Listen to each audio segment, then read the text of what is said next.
Ok, Erev Tov, Baruch Hashem, Bezrat Hashem, on va parler d'un thème un peu particulier, un peu spécial, un petit peu stratosphérique.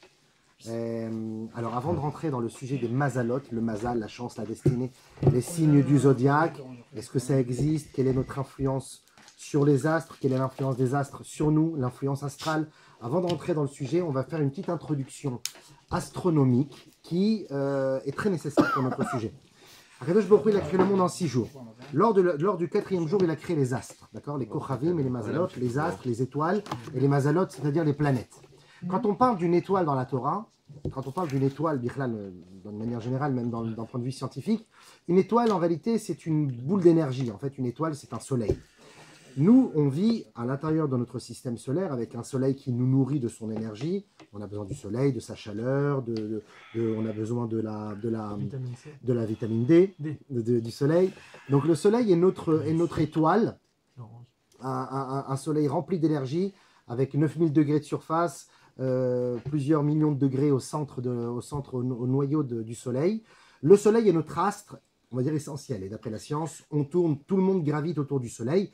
D'après la Torah, on ne va pas rentrer dans ce sujet maintenant, mais d'après la Torah, c'est tout le monde gravite autour de la Terre, qui est le centre de notre système solaire. Mais bon, on ne va pas rentrer dedans maintenant, parce que c'est un point de vue parfois, ça dépend, c'est la relativité, ça dépend où tu te trouves, mais on ne va pas rentrer dedans.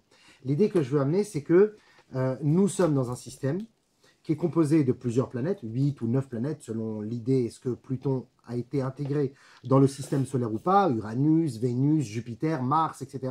Chaque planète possède plusieurs satellites. Nous, on n'en possède qu'un seul, c'est donc la Lune.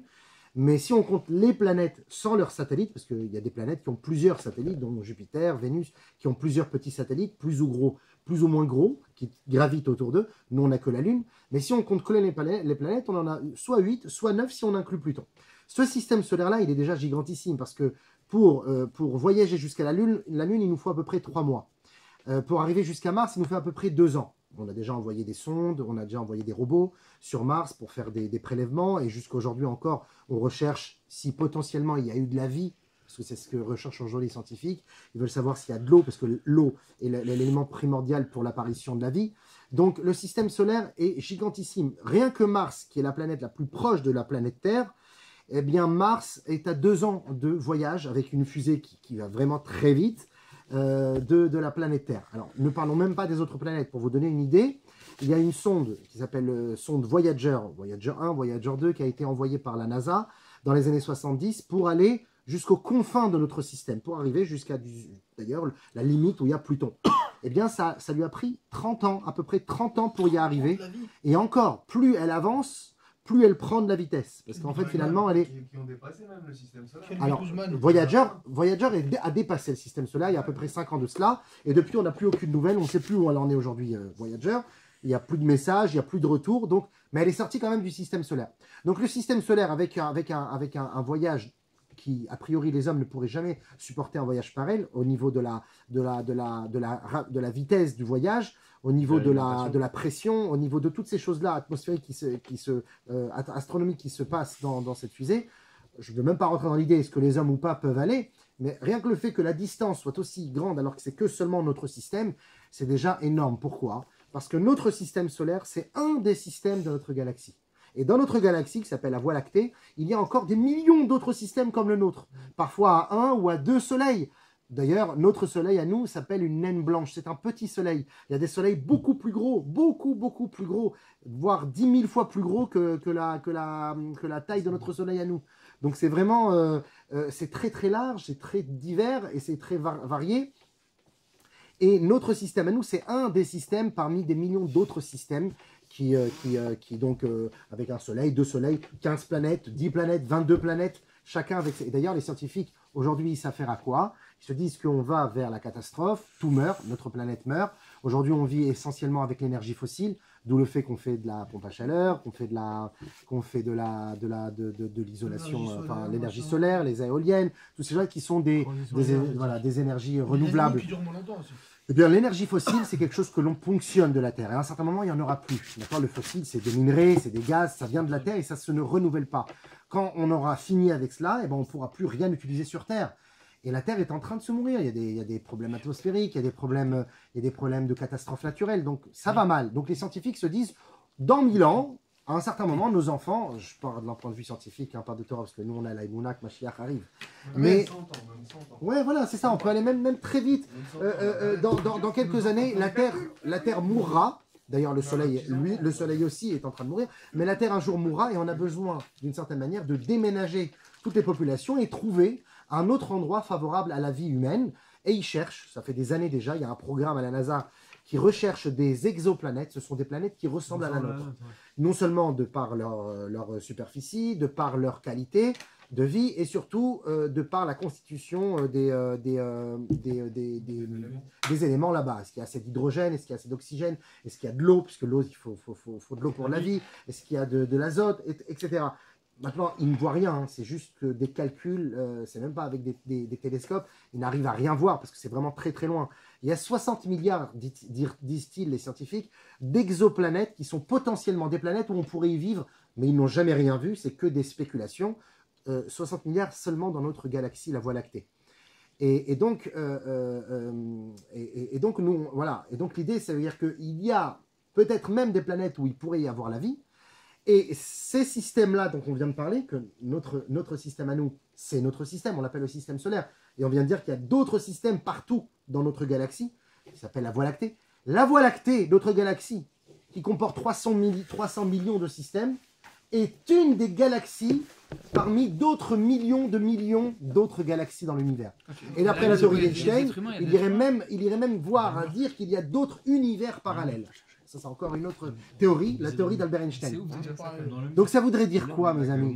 Ça voudrait dire qu'en réalité, Akadosh Baruch Hu, il a créé au 4e jour de la création cette multitude infinie. C'est le cosmos, c'est quelque chose qu'on ne peut même pas imaginer. C'est comme si tu expliquerais pendant 2 ans à une fourmi qu'est-ce que ça veut dire de marcher d'ici jusqu'à New York. Elle ne pourra jamais comprendre cette idée-là. Eh bien, nous aussi, on est tellement dans l'infini du petit. D'ailleurs, Akadosh Baruch Hu, il crée l'infini petit, l'atome de l'être humain, et l'infini grand, les multivers, peut-être même, des univers parallèles, où s'entrechoquent et s'enchaînent différentes galaxies qui incorporent. C'est pas viable, rien n'est viable. C'est que des théories. Ah, tu parles de quoi? Par rapport au multivers? Par rapport aux planètes, ça veut dire qu'il faut que la taille du Soleil elle est parfaite pour que. Oui, bien par sûr. rapport à la distance de la Terre, je suis d'accord avec toi. C'est pour ça qu'on n'a aucune exoplanète où on est sûr que. Sinon, c'est trop gros, donc il y a trop de chaleur. Bien sûr. La Terre, elle est vraiment à l'endroit où il faut. C'est-à-dire trop proche, ça part en vapeur. Voilà. Trop loin, ça se transforme en glace. Donc, Akadosh Baruch Hu, il a bien fait les choses. Et aussi, on est la seule planète du système solaire et de loin une des seules planètes des exoplanètes qu'ils ont découvert possédant une atmosphère. L'atmosphère, c'est une couche de protection. D'accord? Sur Terre. C'est pas forcément très intéressant. Ça chante. Quand ça chantonne, c'est. Tous les ans, il y a des millions. Tous les ans, il y a des millions de corps étrangers qui traversent notre atmosphère. Des météores, des astéroïdes, des comètes. Et Baruch Hashem, grâce à l'atmosphère, elles sont pulvérisées. Une comète, c'est un gros bloc de glace. Tu sais, des fois, quand tu vois une étoile filante. Une étoile filante, tu as l'impression que c'est quoi? C'est une étoile qui file. Une étoile, ça file pas, ça n'avance pas à cette vitesse. Une étoile, ça implose. Quand ça implose, ça fait une supernova. La quantité de 50 millions de bombes atomiques qui explosent en même temps. Donc c'est comme ça que meurt une étoile. Une étoile qui file, en réalité, c'est une comète, un morceau de glace qui voyage dans notre système, qui fait le tour, parce que tout le monde fait le tour. Il n'y a personne avance droit. C'est toujours faire le tour d'Olbia. Et quand ils font le tour, et à un certain moment, ils passent trop proche du Soleil, et que nous, on peut voir à l'œil nu ou avec des télescopes son avancée, elle passe trop proche du Soleil, et bien la glace fond, et ça fait donc une traînée de gaz, d'eau, projetée comme ça, et c'est pour ça que ça ressemble à une étoile filante. Donc une comète, c'est un corps céleste de glace qui voyage autour de notre planète et qui parfois traverse notre planète, enfin je veux dire traverse notre atmosphère. Et d'ailleurs, le Maharil nous dit que lorsqu'il est écrit dans la Parashat Noach que Akadosh Baruch Hu a ouvert les sources du grand abîme, donc les geysers, les volcans, mais également les Arubot Hashamaim, les lucarnes du ciel, ce sont des comètes par centaines de milliers qui, pendant les 40 jours du déluge, sont tombés sur notre Terre, pulvérisés par l'atmosphère, des quantités d'eau astronomiques qui sont tombées sur Terre. Et c'est pour ça que la Gemara dira un passage qui, seulement il y a à peine 10 ans, les scientifiques l'ont compris, 2000 ans déjà, la Gemara le disait, il y a plus d'eau céleste sur Terre que d'eau terrestre, parce que notre Terre est composée beaucoup d'eau céleste, d'eau des comètes finalement. Plus encore, nous diront les Chachamim, notre Terre est composée plus d'éléments extraterrestres que d'éléments terrestres.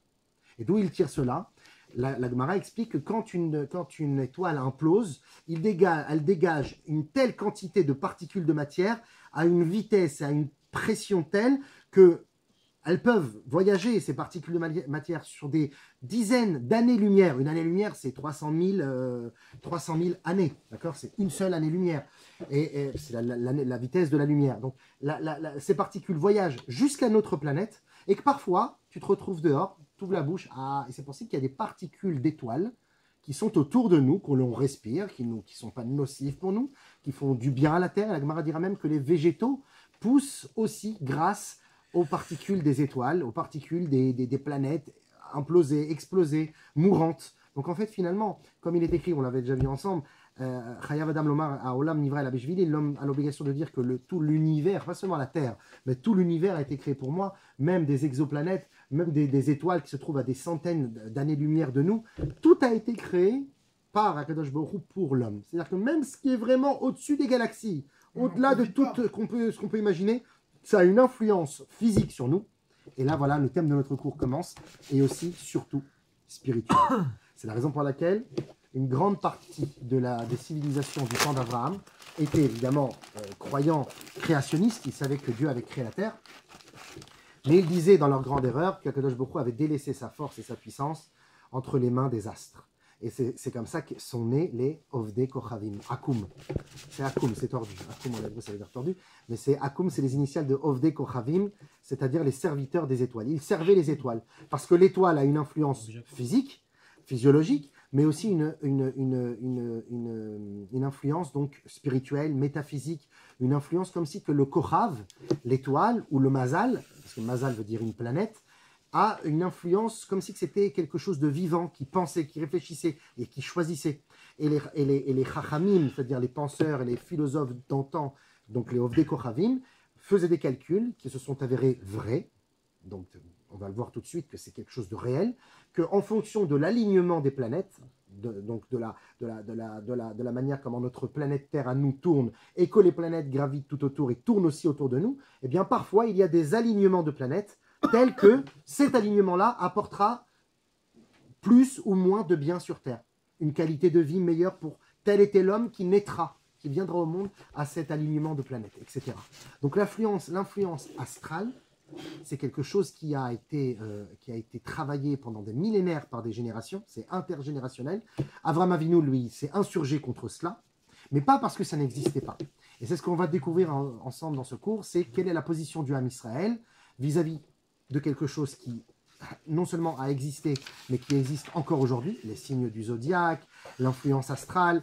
Eh bien, voilà la force du Ham Israël, comment justement découvrir la capacité que Dieu nous donne d'être au-dessus de cela, même si cela existe. On y va. Dans notre paracha, depuis Brit Ben Abetarim, l'alliance entre les morceaux, Hachem promet à Abraham que sa descendance ne sera plus sous l'influence des astres, mais directement sous sa protection, sans intermédiaire. Regardez petit 1 à gauche, Pasuk Tedva Perek Gimel. Vayomer Avram, Avram dit à Hachem, c'est vrai que il est vrai que tu ne m'as pas donné de descendance. Veine ben beti yoreshoti, ça va être sûrement mon serviteur qui va mériter, qui va prendre mon héritage, donc Eliezer. Veine dvar Hachem elav les morts, et Hachem lui répond, Lo irashraze ki im asher yetse memeecha ou irashecha. Ce n'est pas Eliezer qui va hériter de toi, mais bien celui qui sortira de tes entrailles, un enfant. Vayotse auto achutza, il lui a dit demander de sortir à l'extérieur de sa tente. Vayomer, il lui a dit habetna hashamaima usfor akochavim imtucha lisporotam, sors à l'extérieur de la tente, regarde vers les étoiles et essaye de compter les étoiles si tu arrives à les compter. Vayomer lo koye zaracha, il lui a dit ainsi sera ta descendance. Bon, la tournure de la phrase est assez intéressante, comme si tu vois, essaye de les compter, t'arrives pas, n'est-ce pas? Ben, c'est comme ça sera ta descendance. Bon. La vérité, nous, on n'a jamais connu la supériorité du Ham Israël sur sa quantité. On a toujours été les plus moins nombreux, pas seulement parce qu'on a essayé plusieurs fois de nous anéantir, mais parce qu'on n'a jamais été forcément très quantitatif. On est qualitatif, 0,2% de la population mondiale, et pourtant on a 20% de prix Nobel. C'est qualitatif, d'accord, mais pas forcément quantitatif. Donc ici, quand il parle des étoiles, et d'ailleurs, c'est ce que va dire Rashi, parfois... il est comparé au sable de la mer et parfois aux étoiles du ciel. Ah, lama, pourquoi? Eh bien parce que si le Ham Israël se propulse comme étant le fils de Dieu qu'Akadosh Baruch Hu a choisi pour diffuser sa Torah et pour faire Avodat Hashem, alors à ce moment-là, ils seront comme les étoiles, intouchables. Comme il est dit à propos de la lune, Ve'eini yachol lingo abar, je ne peux pas la toucher dans la Havdalah, dans le Kiddush Birkat Elevana. Mais de même, si Shalom le Ham Israël n'est pas dans le chemin, alors il sera foulé par les nations comme le sable de la mer. Mais attention, le sable, c'est pas de la boue. Le sable, quand tu marches sur le sable, toi, tu retires le pied, il y a toujours un peu la trace. Mais à un certain moment, le vent remet le sable à sa place. Donc c'est vrai que le Ham Israël se fait piétiner, mais à la fin, la forme revient et on est comme le phénix qui renaît de ses cendres. Donc de là, on comprend que ce n'est pas une bracha de nombre, mais une bracha de qualité. Mais quand même, elle est assez étrange, cette proposition de Dieu de faire croire à Abraham qu'il aura un enfant seulement en regardant les étoiles. Et Rashi, effectivement, va nous donner 3 interprétations. La première interprétation va yotse auto achutza lefi pshuto tio meoalo lachutz lirot akochavim. Le sens simple, c'est qu'il a fait sortir à l'extérieur de sa tente pour aller voir les étoiles. Car il doit comprendre que les étoiles sont intouchables, le Ham Israël sera intouchable s'ils sont dans Torah Mitzvot. Ok. Deuxième interprétation, où les filles Midrashot, d'après le Midrash, et c'est beaucoup plus intéressant, Amarlo HaKadosh Baruch Hu Avraham, Hashem dit à Avraham, Tse meistagninut shelcha, sheraita bebazalot sheincha atid la'amid ben. Sors du confort astrologique que tu as connu depuis que tu es petit, parce que tu es né dans une génération d'idolâtres. Ton père, c'était le chef de l'idolâtrie, donc tu es un astrologue. Je sais que tu sais lire dans les étoiles. Sors de ce confort, sors de cette misguérette, de ce cadre, car toi, tu as la bracha de Dieu pour être au-delà du cadre des mazalot. Et effectivement, tu as vu dans le mazal, tu as lu dans les étoiles que Avraham n'aura pas d'enfant. Mais c'est Avraham qui n'aura pas d'enfant, sans hé. Aval Avraham yeshlo ben, mais Avraham avec un hé que je te rajoute, dit Hachem, aura un fils. C'est-à-dire qu'Hachem est en train de dire, oui c'est vrai, le mazal avait décidé, c'est comme si Hachem il approuve la véracité du mazal, et il dit que le mazal avait décidé pour toi que tu n'auras pas d'enfant. Mais moi je te donne un code de triche, quelque chose que personne d'autre aura, je te mets un hé en plus, et ce hé va te propulser au-delà des étoiles pour avoir des enfants. Et Sarai, elle aussi, elle ne peut pas avoir d'enfants. Vechen Sarai lo teled, aval Sarah teled, mais Sarah avec un hé, elle aura des enfants. Ani korelachem shem acher, veishtane a mazal, je vous appelle d'un autre nom, et le mazal changera. Donc le mazal existe, mais le mazal peut changer. Davar acher, troisième interprétation de Rashi, et c'est à toi. Otsi o mechalalo shalolam, et c'est celle la plus funky finalement. L'interprétation que Akadosh Baruch Hu a propulsé comme une catapulte Avraham au-delà de la mammosphère, au-delà de tous les rekiim, de tous les cieux, et il a pu observer les étoiles. Imagine-toi, tu vois, un voyage astral, on appelle ça. Il a fait un voyage astral et il est passé en vitesse lumière. Hein, et il est arrivé au-delà des étoiles. Hein, pour les Ouais, non, vitesse lumière, c'est des trucs de Star Wars.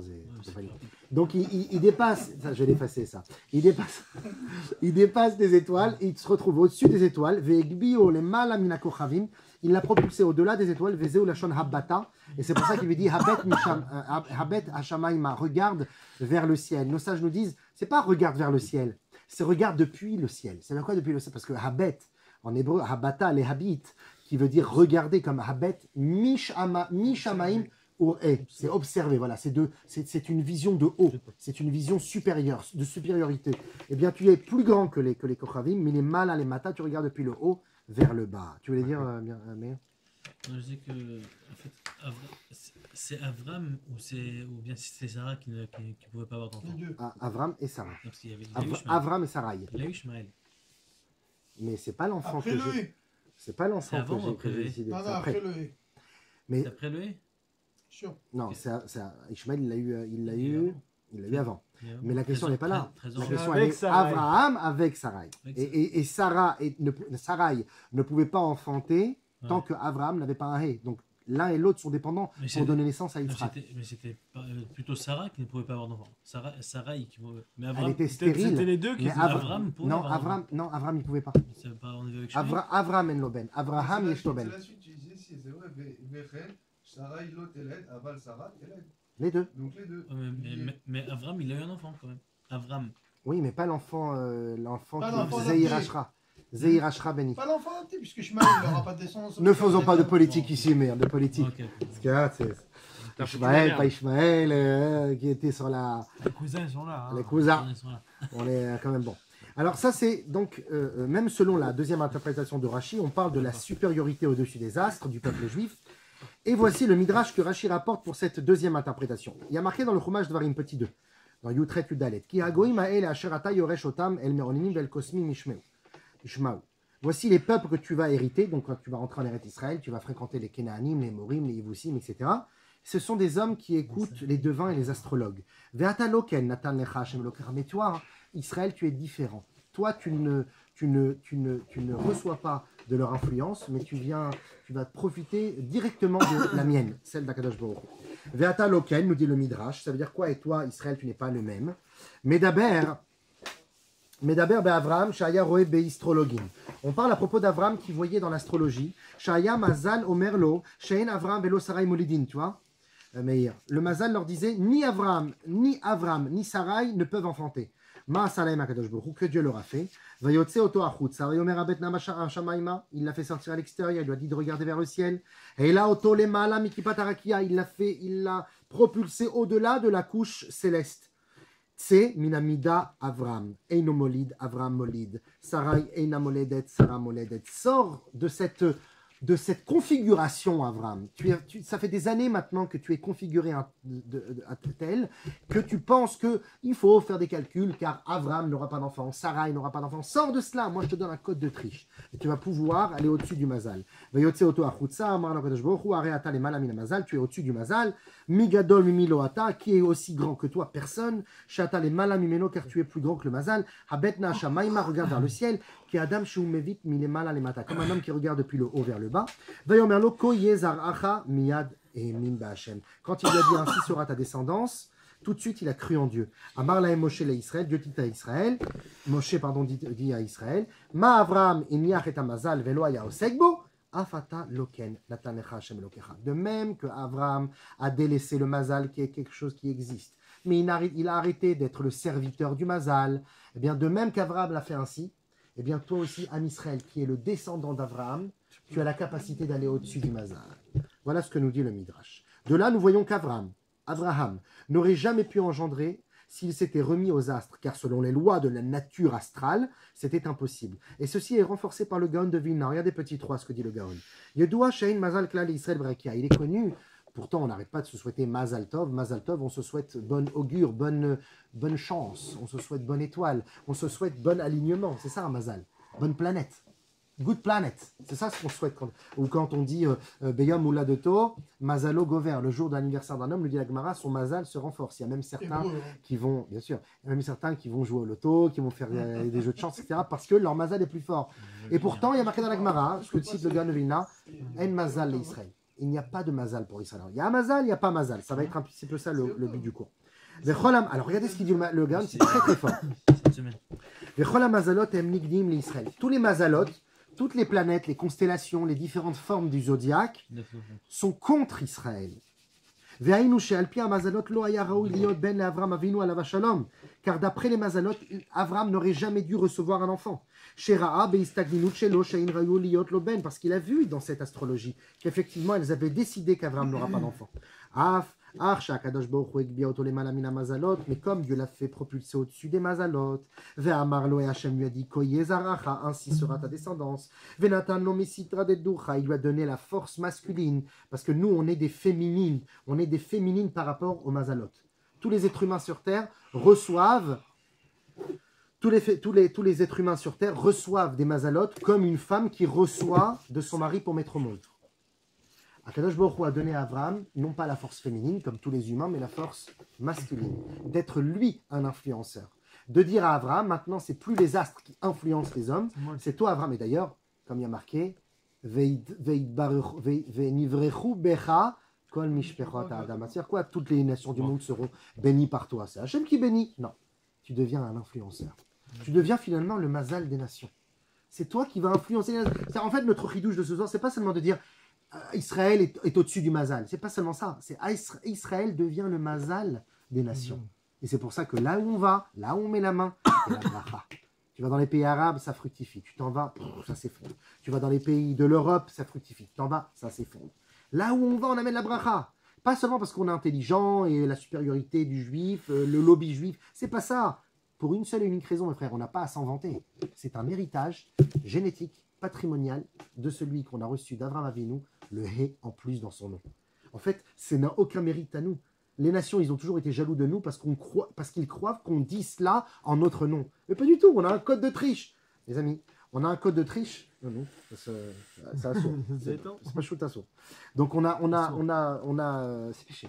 Donc il faut un petit peu de gvoura. Ah, trop gentil. J'ai pas le droit de parler depuis tout à l'heure. Aïe, aïe, aïe, aïe. Alors vas-y. Donc on a une force qu'Akadosh Baruch Hu nous donne, non seulement d'être au-dessus du mazal, mais de devenir des masculins, c'est-à-dire des influenceurs. Veimken, les filles à mazalot, lo ayu iruin, les Israël liot klal baolam. D'après les mazalot, Israël n'aurait jamais dû exister. Ah. Parce que si d'après les mazalot, Avram n'aurait jamais dû avoir d'enfant, ni toi ni moi on serait là. Donc les mazalot sont contre l'existence d'Israël, nous dit le Gaon. Ou me'aïn yelahem mazal Israël. Et c'est pour ça qu'il y a marqué en mazal Israël. Parce que le mazal ne nous supporte pas. Ne supporte pas l'existence de l'âme Israël. Un peu comme les nations, qui peu importe, mais habounesh, hein, Quoi qu'il en soit, ils ne supportent pas qu'on existe. Même s'ils vont me dire bonjour monsieur, on aime les juifs, etc. Non, les gens ils ne supportent pas. Et c'est au-dessus d'eux. C'est au-delà de leur volonté. On a presque envie de leur dire mais c'est normal, c'est Dieu qui l'a voulu. Ça fait partie du contexte, ça fait partie du processus. Je t'en veux pas. Le mazal ne me supporte pas. Je vais pas demander à un Européen ou à un autre de ne pas me supporter. Excuse-moi, depuis le début, ce qui me dérange, c'est pour. Non, je continue. Garde-la pour la fin. Garde-la. Garde la pêche. V'amour Hazal. Les Chachamim nous ont dit dans Megillah. Je suis dans le deuxième passage. Je suis dans le deuxième paragraphe du petit 3 du Gan de Vilna. Les Chachamim nous ont dit dans la Masechet Megillah, Tetzain Amud Aleph, Umazo nimshela le afar umeshula la kochavim, keshen yordim ad afar, ukshen olim ad la kochavim. Cette nation est comparée aux étoiles aussi bien qu'au sable de la mer.